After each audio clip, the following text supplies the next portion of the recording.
Olá, turma! Tudo bem com vocês? Hoje a nossa avaliação será de História e Geografia. E já vamos pegar o nosso livrinho da prova bimestral do ângulo. História e Geografia, lá na página 8. Atividade número 9. Para conhecer melhor quem trabalha na escola, os alunos do terceiro ano realizaram entrevista com funcionários e professores. Lembram que vocês fizeram também? Então, o entrevistado 1, meu nome é Silvia, faz 20 anos que trabalho nesta escola, dando aula. Gosto muito do que eu faço. Entrevistado 2, me chamo José, mas todos me chamam de Zé. Cuido para que as salas de aulas estejam sempre bem limpinhas. Qual será a profissão do Zé que deixa as salas bem limpinhas? E o entrevistado 3 trabalha há 25 anos nessa escola. Fico muito orgulhosa de manter todos os documentos sempre em ordem. Me chamo Kátia.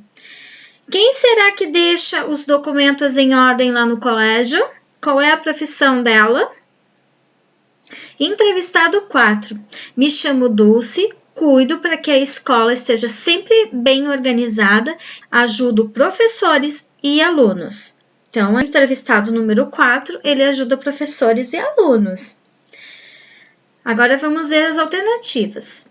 Leia as entrevistas feitas e identifique em que setor trabalham esses funcionários. Letra A Silvia é funcionária da limpeza, o José é professor, a Kátia é diretora e a Dulce é secretária.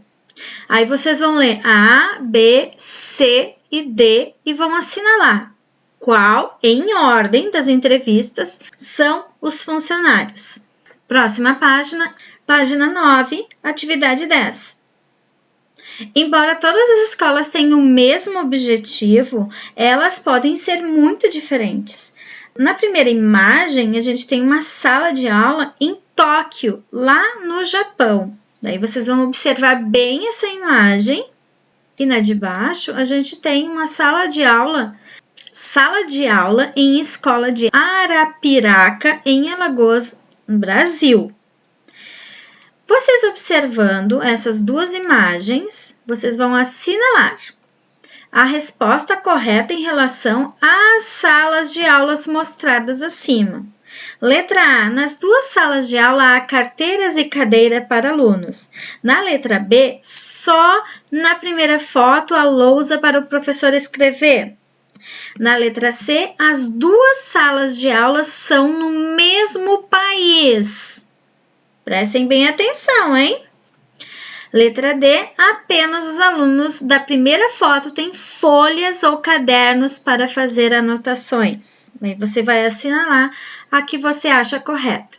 Na página 10, atividade 11, você vai observar as imagens a seguir. Na primeira imagem, a gente tem uma planta baixa de uma escola. Aí dá para ver as salas de aulas, vista de cima, dá para ver os banheiros, dá para ver a quadra, o corredor.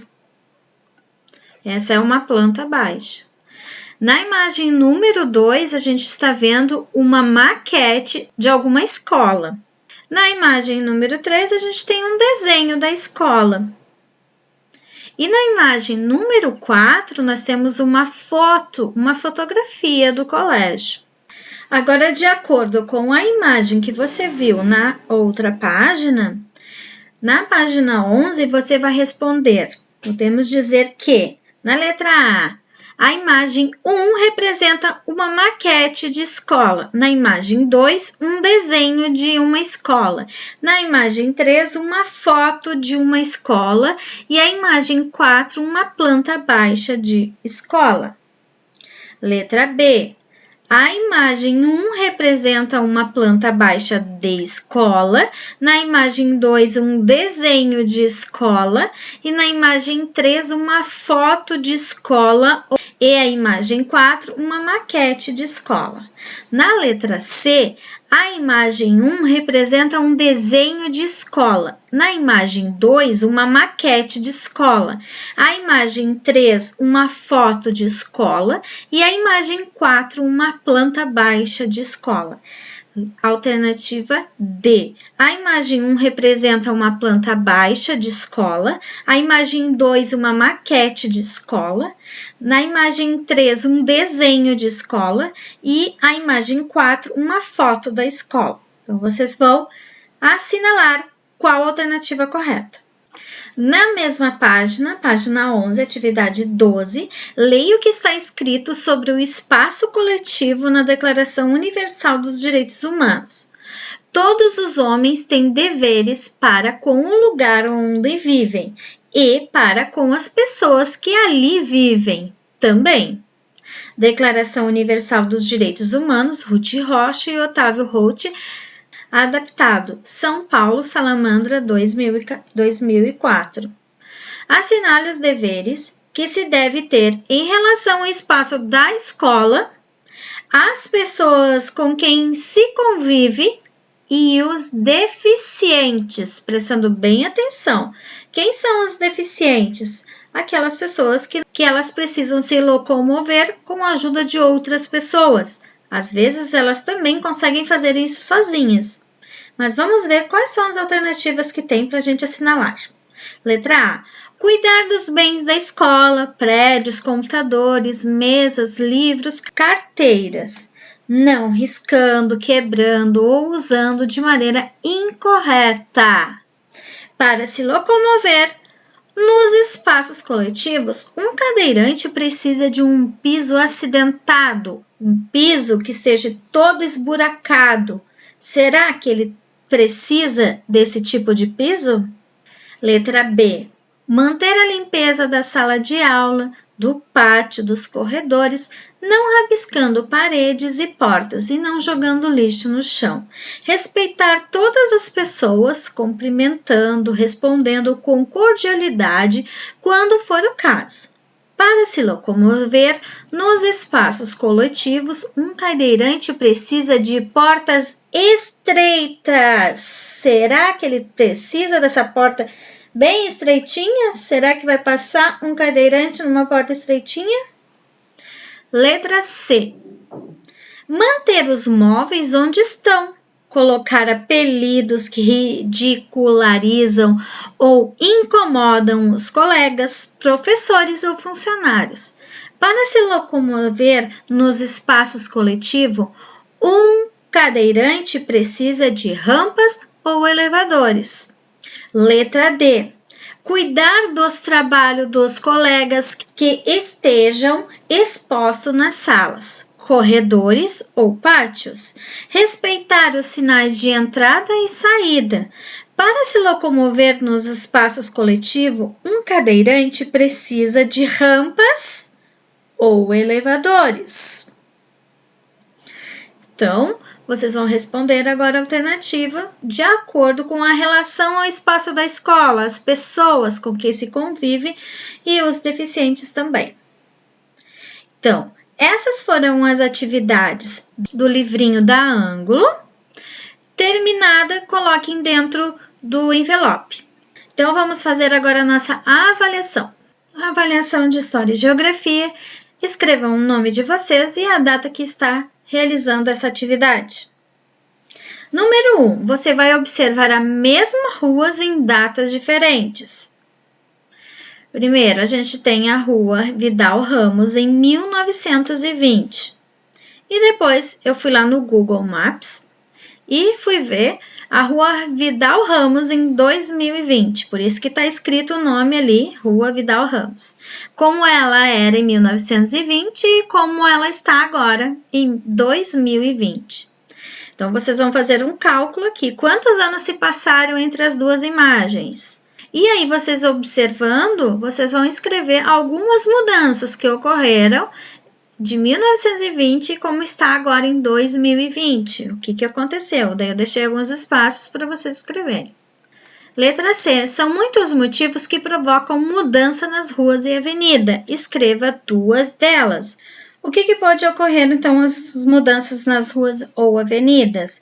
Pode ser o crescimento, a cidade está crescendo, a mudança de modo de vida das pessoas, que as pessoas precisam de casas maiores, Nessas ruas também vão surgindo bancos, supermercados, shoppings.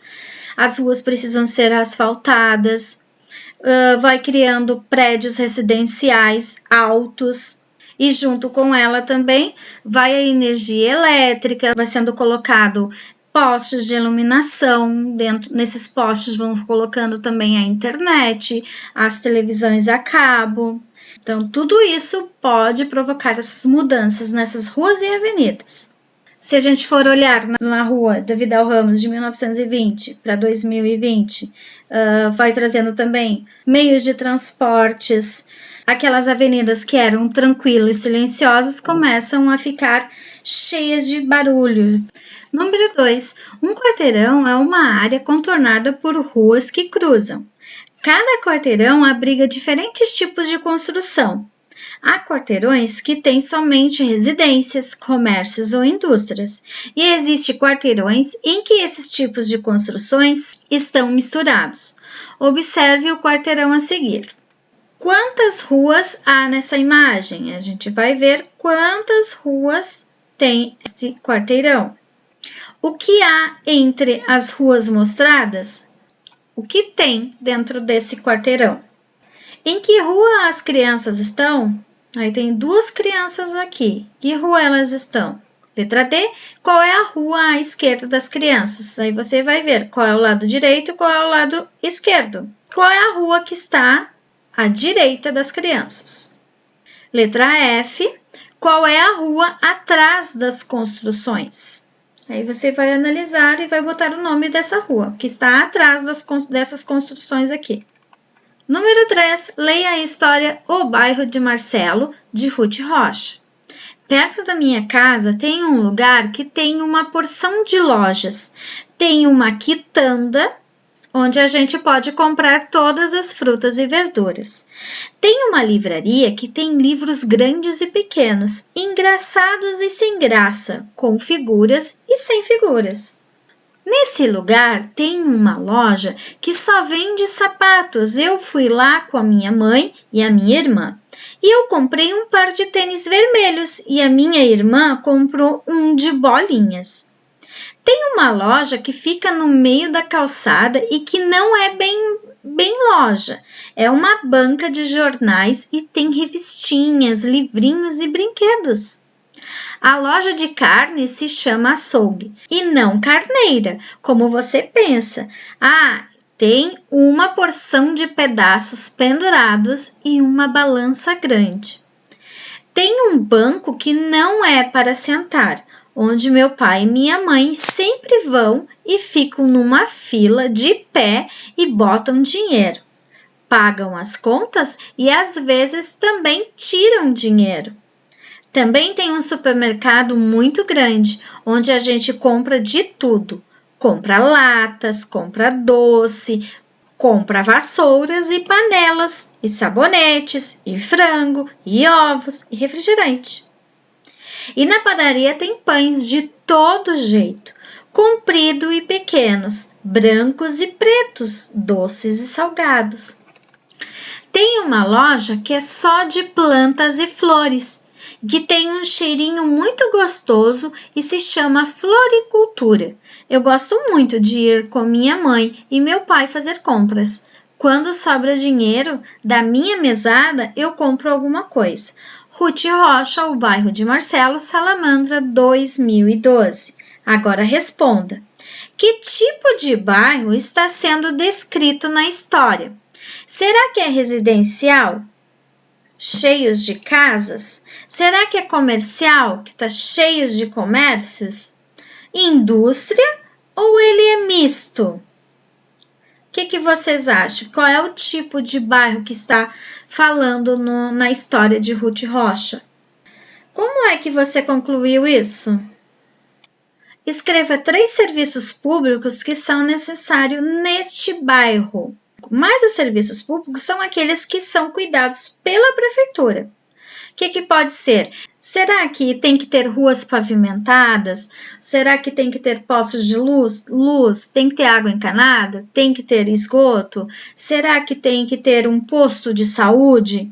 Na número 4, responda as perguntas a seguir sobre o bairro onde você mora. Agora, essas perguntinhas são de acordo com o bairro onde você mora. Aí tem a letra A e letra B. Você vai citar 5 itens de que mais gosta no bairro onde você mora e a letra B de 3 itens de que você menos gosta no bairro onde você mora.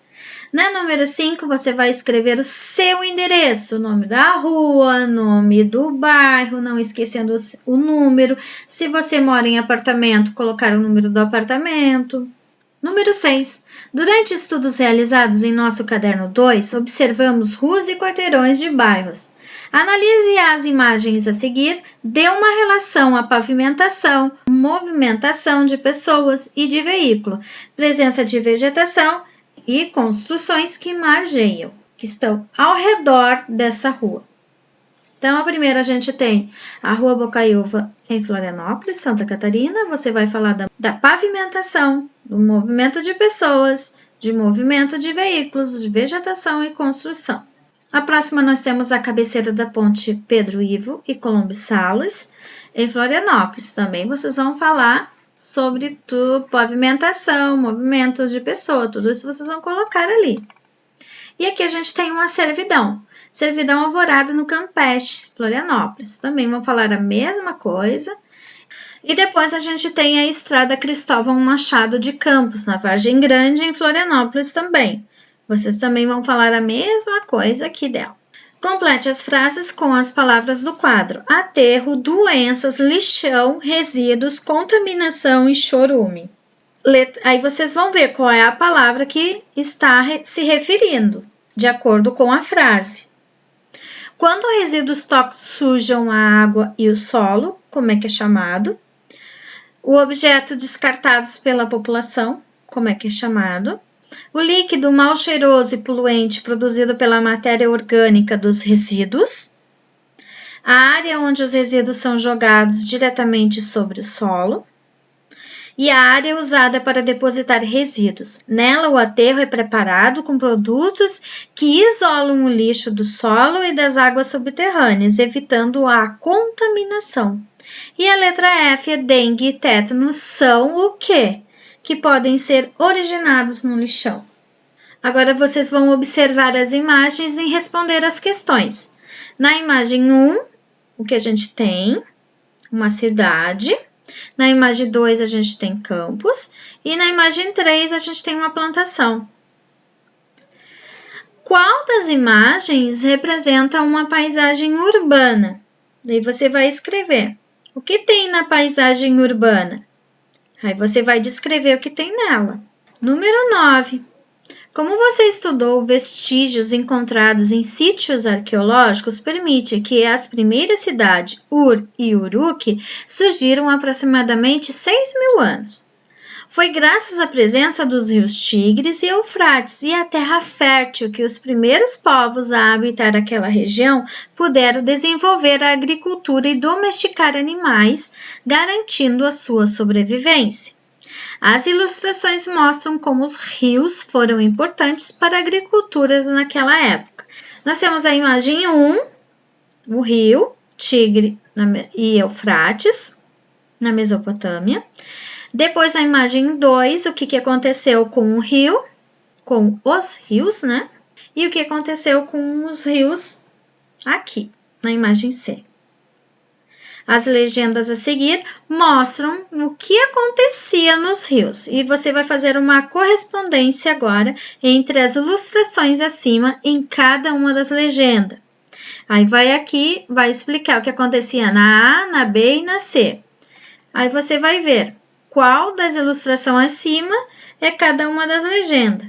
A terra então ficava úmida, recebia substâncias fertilizantes. Quando a água voltava ao seu leito normal, a terra estava pronta para o cultivo. A Mesopotâmia era a região que ficava entre os rios Tigres e Eufrates. E os rios enchiam e transbordavam, invadindo as margens. Aí você vai ver. Às vezes pode ter mais de alguma alternativa correta. Número 10. Você estudou as transformações que ocorrem nas aldeias que se tornassem cidades. Anote C para as informações corretas e I para as incorretas. E você vai reescrevendo-as para que se tornem corretas. Surgiram melhores técnicas de cultivo e diminuição da produção de alimentos. Então, a alternativa que está incorreta, você vai escrever aqui ela correta. Ok? Então, essas foram as nossas atividades de História e Geografia. Façam com bastante atenção, certo? Então, às 16h30, estou para tirar algumas dúvidas, tá bom? Então, até lá. E um grande abraço. Tchau, tchau. Até a nossa próxima avaliação.